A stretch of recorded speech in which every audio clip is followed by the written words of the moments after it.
सो एक और isekai anime लेके आ गया हूँ जहाँ हम फोकस करते हैं एक मैजिकल वर्ल्ड में किस तरह के बीमारियाँ होंगी और उनसे निपटने के लिए किस तरह के मेडिसिन होंगे।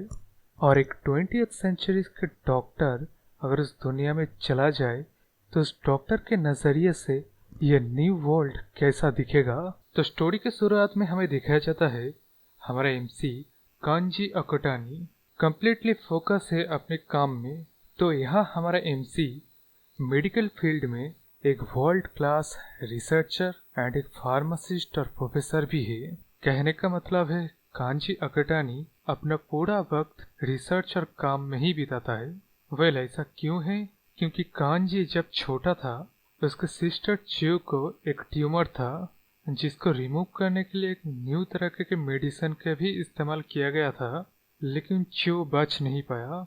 तब से ही कांजी मेडिकल फील्ड में कुछ ऐसा करना चाहता था जिससे इस तरह के मामला किसी और के साथ ना हो। इसी कोशिश में अपना कांजी मेडिकल फील्ड में एक वर्ल्ड क्लास रिसर्चर भी बन गया। वेल ये सब करते हुए 31 की एज में हमेशा की तरह ओवरवर्क करते हुए थोड़ा सा रेस्ट करने जब जाता है तभी बूम एंड कांजी री इनकारनेट हो जाता है एक मैजिकल वर्ल्ड में। उस वर्ल्ड के कंट्री कॉल सनफ्लूप एम्पायर के एक फेमस रॉयल कोर्ट फार्मासिस्ट के घर में। So naturally 10 year old master pharma भी फार्मासिस्ट अप्रेंटिस है। तो अब यहाँ फार्मा के ऊपर लाइटिंग स्ट्राइक होता है जिसके वजह से फार्मा बेहोश हो चुका था और जब उठा तो कांजी री इनकारनेट हो गया था फार्मा की बॉडी में। तो अभी से कांजी को फार्मा ही बुलाएंगे। यहाँ कांजी इमिडिएटली रियलाइज कर लेता है कि उसके साथ क्या हुआ है। तो अब यहाँ इससे मिलो शार्लेट जो कि मास्टर फार्मा के पर्सनल मेड है। तो यहाँ फार्मा इस दुनिया के बारे में शार्लेट से इंफॉर्मेशन लेता है। तो इस दुनिया में मैजिक यूज करने वाले को डिवाइन आर्ट प्रैक्टिशनर कहा जाता है और ये डिवाइन आर्ट प्रैक्टिशनर रॉयलिटी की एक निशानी भी है। Apparently pharma water divine art practitioner है। तो यहाँ फार्मा की फैमिली के नोबिलिटी के रैंक आर्च डूक है और फार्मा के फादर है ब्रूनो, मदर है बिएट्रिस और छोटी बहन का नाम है ब्लांच और बड़े भाई का नाम है पल्ले। अब यार नाम के बारे में कुछ मत कहना, जो हो सका उससे मैंने किया। तो फार्मा को जो जानना था उसने जान लिया। तो अब यहाँ डिवाइन आर्ट यानी कि मैजिक, बेसिकली मैजिक यूज करने के लिए हमेशा इमेजिनेशन की जरूरत पड़ती है। इस केस में भी ऐसा ही है, मगर फार्मा एक वर्ल्ड क्लास लेवल रिसर्चर होने की वजह से लगभग सभी तरह की चीज़ों की साइंटिफिक माइक्रोस्कोपिक स्ट्रक्चर से लेके उन एलिमेंट्स की वेरियस कंडीशनों में इफेक्ट्स के बारे में भी उसे पता है। मेडिकल प्रोफेशन में दवाई बनाने के लिए किस तरह की कंट्रोल इन्वायरमेंट वगैरह होना चाहिए, टेम्परेचर वगैरह, वेल ये सब कुछ फार्मा को पता है। So for the first time pharma magic use करने के लिए वाटर की माइक्रोस्कोपिक स्ट्रक्चर यानी कि हाइड्रोजन एंड ऑक्सीजन को, कोवेलेंट बॉन्ड्स, इलेक्ट्रिकल प्रॉपर्टीज वगैरह को सोचते हुए, इमेजिन करते हुए जब मैजिक यूज करता है तब divine art of water pharma use करना सीख जाता है। वेल नाउ ग्रेट, हमारे रिवान इसेकाई एमसी को मैजिक करने आता है, वो भी एग्जैक्टली माइक्रो मॉलिक्यूलर स्ट्रक्चर को इमेजिन करते हुए। वेल यारो कमेंट में बताना किसी के पास अगर ऐसा ऑप्शन आए कि वो मैजिकल वर्ल्ड में रिवॉन हो सकता है, मैजिक यूज कर सकता है, बस उसके लिए इस दुनिया में इसको मरना पड़ेगा।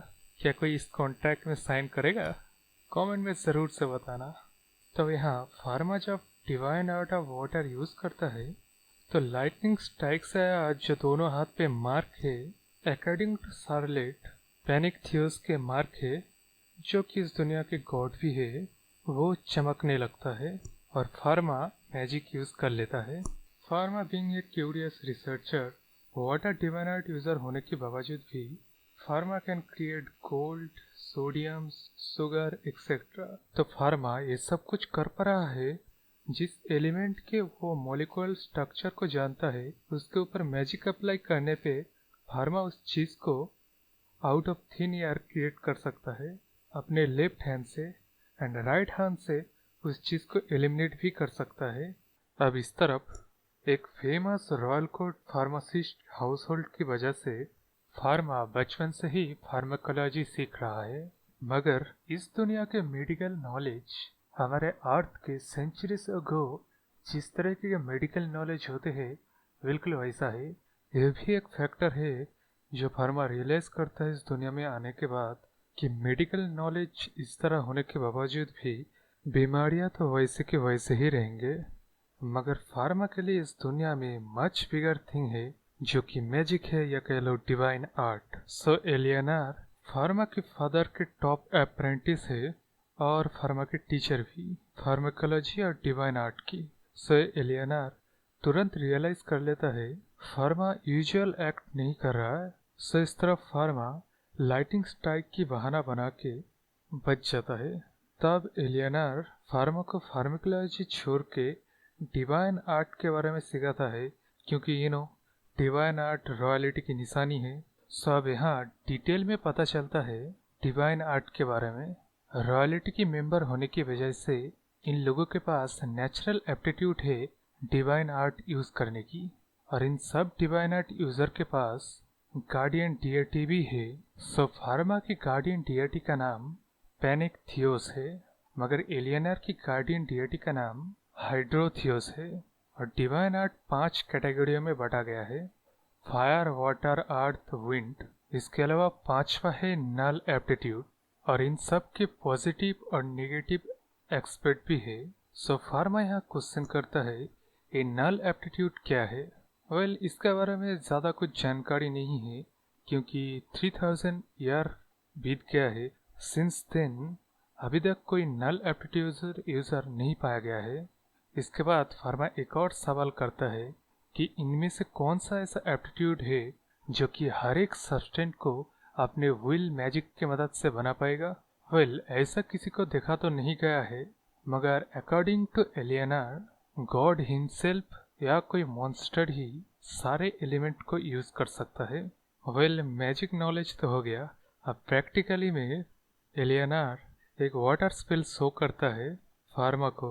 तो जब फार्मा बिना उस स्पेल को बोले उस स्पेल का यूज कर लेता है मच मोर पावरफुल देन एलियनार। सो एलियनार विश्वास नहीं कर पाता क्योंकि कोई पर्सन कितना डिवाइन पावर यूज कर सकता है उसमें एक लिमिट है, और कोई पर्सन अपना डिवाइन पावर कंप्लीटली यूज करने का भी खतरा होता है। सो इस स्पेल के साथ फार्मा की सारे डिवाइन पावर चला तो नहीं गया है, ये चेक करने के लिए एक डिविनिमीटर यूज करता है जो कि किसी का भी कितना डिवाइन पावर है और कौन सा एप्टीट्यूड है ये बताता है। सो इस तरह फार्मा तो कम्प्लीटली ओवर पावर है, उसके पास नेगेटिव पॉजिटिव दोनों तरह की एप्टीट्यूड है, और इतना ज़्यादा उसके पास डिवाइन पावर है मैजिक डिविनेटर मापने वाला जो यंत्र है वो ही टूट जाता है। इस तरह फिर से फार्मा के हाथ में जो बर्न मार्क है वो चमकने लगता है, और एलियनार भी यही कहता है कि ये मार्क पैनिक थियोस का है। सो ये सब कुछ एलियनार के लिए बहुत ज़्यादा था, मगर यही पे सरप्राइज ख़त्म नहीं होता क्योंकि फार्मा अपने हाथों को वो से करके किसी की तरफ अगर देखता है तो उस पर्सन का मेडिकल प्रॉब्लम भी वो देख सकता है। इसको पैनिक थियर्स का डिवाइन आर्ट भी कहा जाता है। यही नहीं, फार्मा के शैडो भी नहीं है। ये सब कुछ एलियनार को कम्प्लीटली पैनिक में डाल देता है। सो एलियनार फार्मा से डर के भाग जाता है। अगले दिन खबर मिलता है कि एलियनार को फीवर हो गया है और वो फार्मा को टीच करने के लिए आ नहीं पाएगा। सो फार्मा के फादर फार्मा को दवाई देके एलियनार के घर में भेज देता है। अब यहाँ जो दवाई को फीवर की दवाई कहा जा रहा है एक्चुअली रेगुलर न्यूट्रिएंट्स पोषण के अलावा कुछ नहीं है। सो रॉयल कोर्ट फार्मासिस्ट की हालत दवाई के मामले में ऐसा है। सो फार्मा अपना मेडिकल नॉलेज इस्तेमाल करके एक्चुअल फीवर की दवाई बना के एलियनार के घर में जाता है। सो एलियनार अभी तक डरा हुआ है और वो सोच रहा है कि फार्मा आया है उसे मारने के लिए ताकि फार्मा के सीक्रेट किसी को वो बता ना दे। यहाँ फार्मा एलियनार को सिंसियरली समझा के कि वो कोई पैनिक थी उसकी री-इन्कार्नेशन है, जैसा कि एलियनर सोच रहा है कि फार्मा सीनियर है या कोई हायर एग्जिस्टेंट बीइंग है। फार्मा प्रेफर करेगा कि एलियनर जैसा हमेशा उसे ट्रीट करते हैं रेगुलर ह्यूमन बीइंग की तरह उसे ट्रीट करे। सो एलियनर फार्मा की सारे बातों को कंसिडर करते हुए फार्मा को मदद करने की डिसाइड कर लेता है। सो अगले दिन से ही एलियनर फार्मा को डिवाइन आर्ट के बारे में एजुकेट करने लगती है। इस तरफ फार्मा भी डिवाइन आर्ट के साथ एक्सपेरिमेंट करने लगता है। मतलब सिर्फ अपने आंखों पे हाथ रखने से ही वो डिवाइन आर्ट यूज कर सकता है।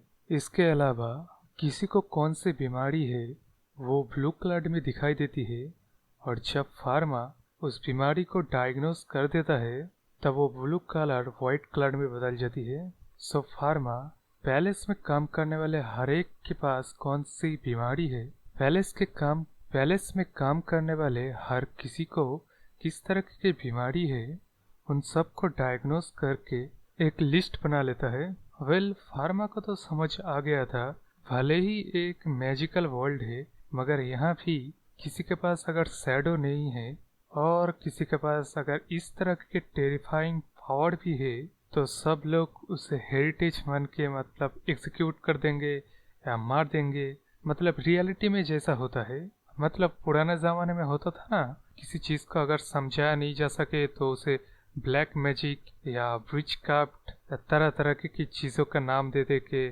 मिटा दिया जाता था।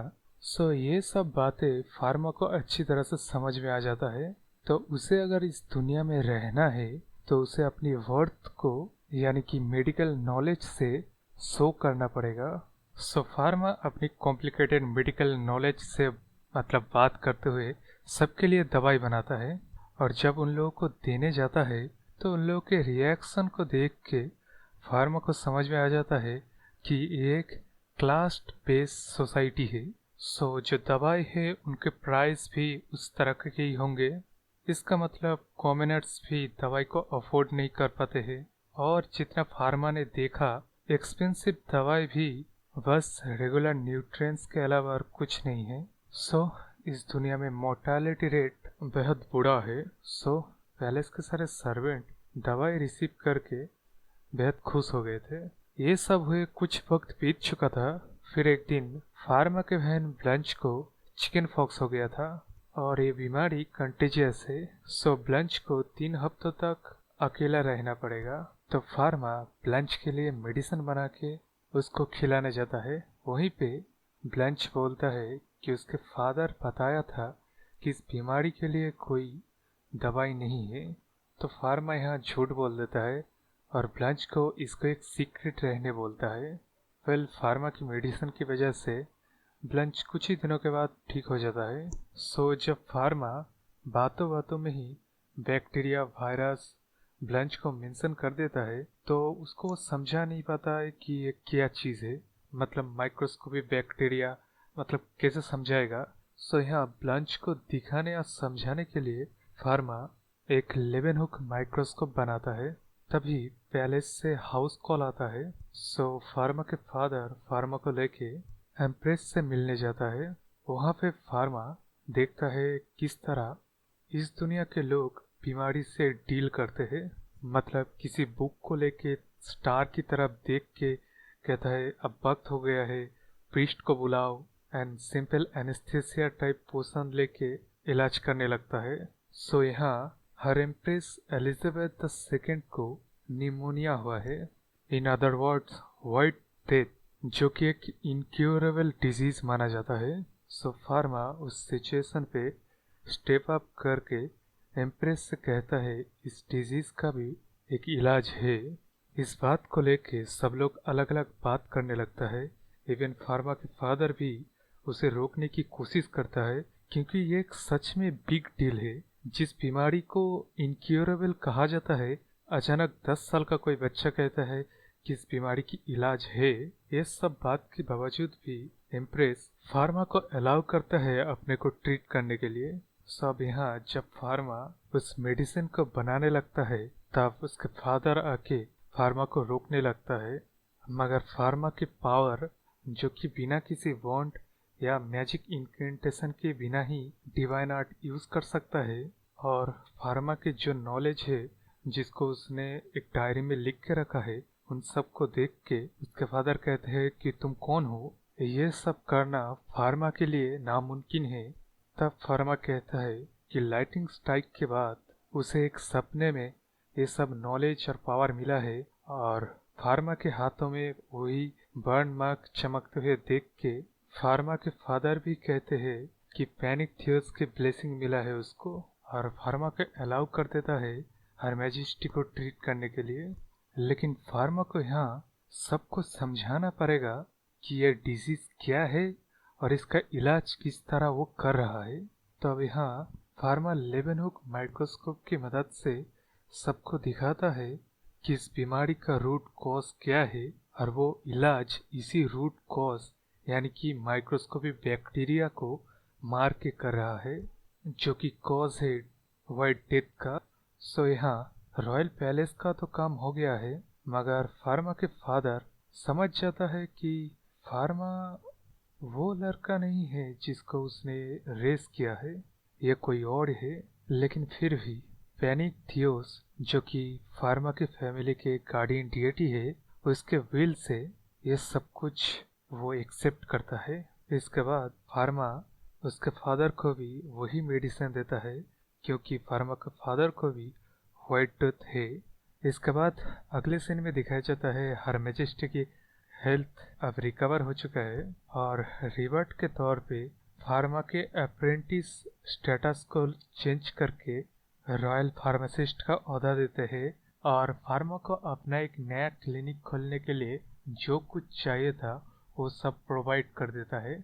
मतलब क्लिनिक के डिज़ाइन से लेके लोकेशन तक, मेडिसिन से लेके मेडिसिन किस प्राइस पे होगा, इवन एम्प्लॉइज, वो सब कुछ फार्मा डिसाइड करेगा।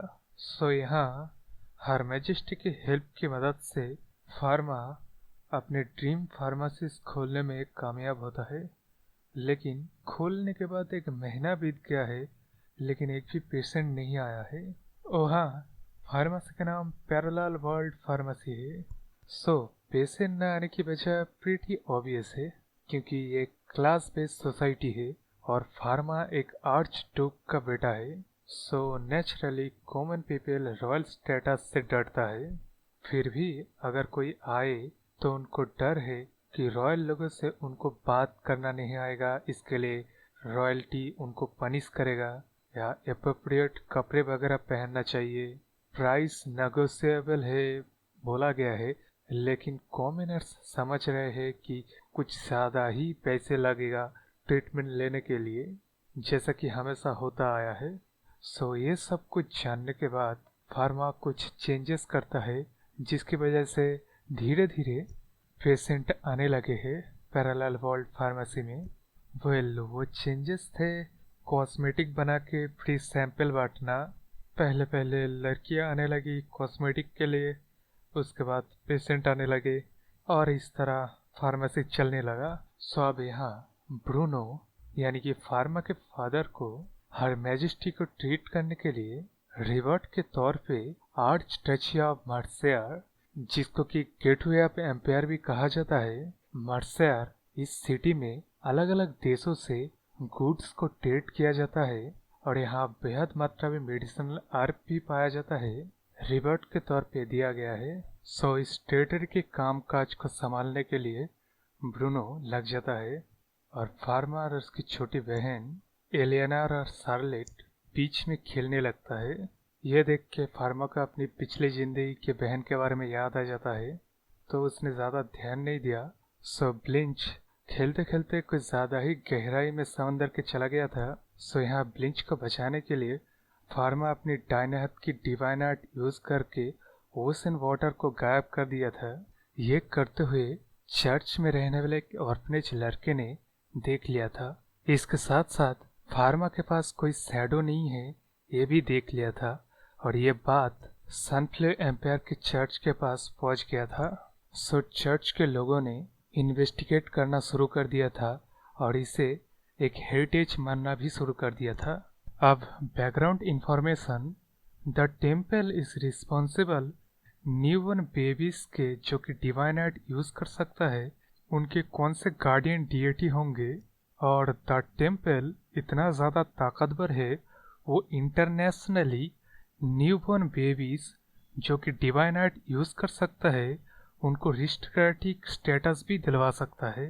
यानी कि पूरी दुनिया के सारे देशों के divine art user and aristocratic status यानी कि रॉयल्टी की स्टेटस से लेके जो कोई भी इस डिवाइन आर्ट को गलत मकसद से यूज करेगा उनको पनिश करने के भी इन्हीं के पास अथॉरिटी है। सो द टेम्पल के एक सेपरेट ब्रांच है जो कि इविल स्पिरिट और जो इविल मकसद से डिवाइन आर्ट का यूज करता है या जिनको हेरिटेज माना जाता है उनको संभालने का काम करते हैं। सो इससे मिलो, ये है सोलेमन और हमारा प्रोटैगनिस्ट जिसके पास शैडो नहीं है और जो कि समंदर के वाटर को पूरी तरह से मिटा सकता है। तो इन लोगों ने एक ट्रैप बिछा के फार्मा को शहर से बहुत दूर ले आया है और ये लोग सोचते हैं कि फार्मा एक इविल स्पिरिट है। सो इविल स्पिरिट कैप्चर करने के एरे लगा के और डिफरेंट एलिमेंट यानी कि फायर, वाटर, विंड, अर्थ सभी तरह के पृष्ठों को लाया है फार्मा से डील करने के लिए। मगर थोड़ा बहुत लड़ने के बाद चर्च वालों ने फार्मा का तो हरा नहीं पाया है, लेकिन फार्मा के हाथों में पैनिक थियोस का मार्क है। उसके ऊपर से एक शैडोलेस बॉडी जो कि डिवाइन पावर से चमक रहा है। सो एंशिएंट टाइम से ही कहा जाता है कि guardian DAT he light it self है। सो उनके शैडो नहीं हो सकते हैं। सब कुछ रियलाइज करने के बाद सोलेमन माफी मांगने लगता है और गार्डियन डीएटी के खिलाफ डिवाइन आर्ट यूज करके हार्म पहुंचाने के लिए वो अपनी जान लेने वाला था।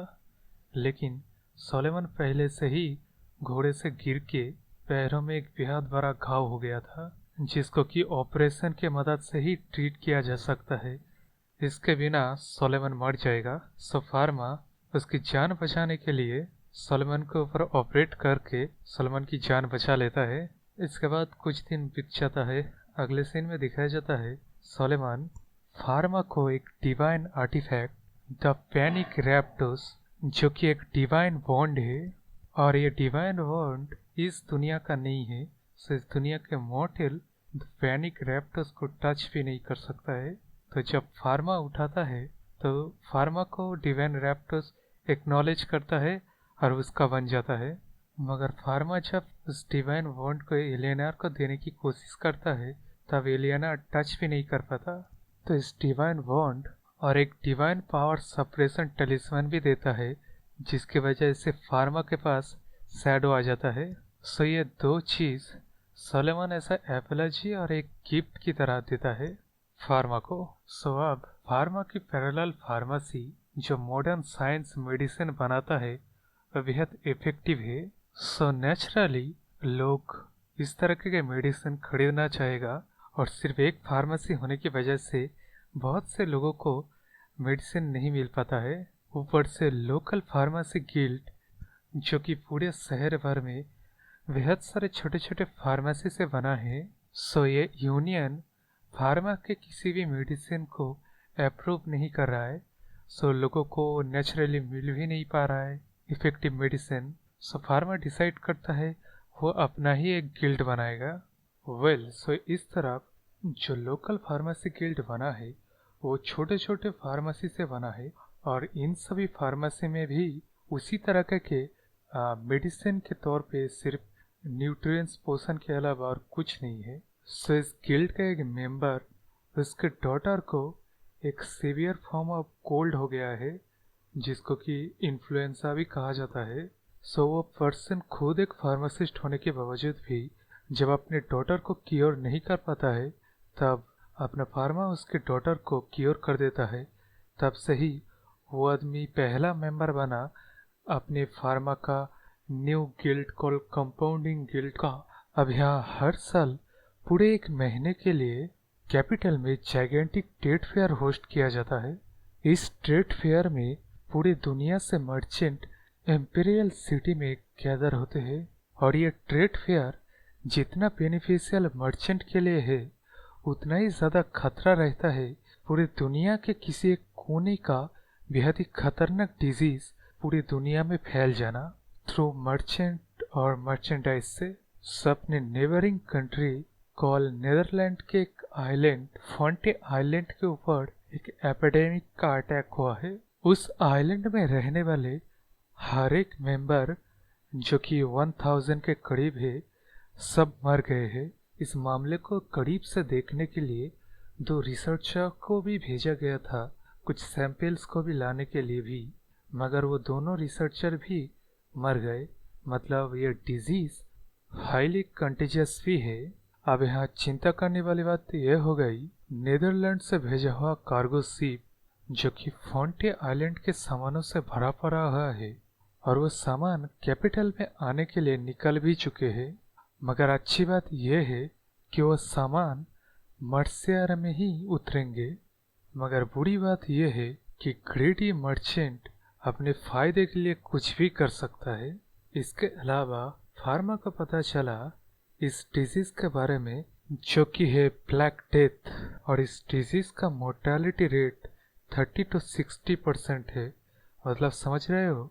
और मैंने थोड़ा गूगल किया तो जब ये डिजीज आया तब कम से कम 75 से 2000 मिलियन पीपल को इस डिजीज ने मार दिया। सो अब फार्मा ये जानते हुए अपने तरफ से सारे प्रिकॉशन ले रहा है, क्वारंटीन वगैरह, इमरजेंसी सिचुएशन में क्या करना है, और पहले से ही इसका कुछ एंटीडोट बना के सारे फार्मेसियों में फैला भी देना, योर हाइनेस को इन्फॉर्म करना। मतलब सारे प्रबंध करता है जिससे ये ब्लैक डेथ अपने राज्य में ना फैले। शक के बेसिस पे क्वारंटीन करना, ठीक से इन्वेस्टिगेट करना। सो प्रोसीजर तो हार्ड था, लेकिन इन्फॉर्मेशन मिला कि नीदरलैंड पूरी तरह से इस डिजीज की वजह से अब खत्म हो गया है। मगर इससे भी बड़ी एक बैड न्यूज़ ये मिला, मर्सियर के गांव कॉल लेस्टॉक में कुछ कार्गो शिप डॉक किया है और वहां से सामान स्मगल करके कैपिटल में ला रहा है। अब बैड न्यूज़ ये है कि उस गांव में ऑलरेडी ब्लैक डेथ के साइन पाया गया है और कुछ तो इवन मर भी गए हैं। तो ये न्यूज़ जब फार्मा के पास पहुंचता है तो फार्मा अपने डिवाइन वांट को लेके उस गांव के लोगों को बचाने चला जाता है। इस तरफ ठीक से इन्वेस्टिगेट करने पे पता चलता है कमू डिसार्ड करके एक बंदा है जो कि फार्मा के फादर के जनरेशन का डॉक्टर है, जो कि मतलब माइक्रो ऑर्गेनिज्म डिजीज किस तरह स्प्रेड होते हैं, पॉइजन, इन सभी चीज़ों के बारे में रिसर्च कर रहा था और लोगों के ऊपर एक्सपेरिमेंट भी कर रहा था। तो ये बात पता चलने पे उसे राज्य से बाहर निकाल दिया जाता है।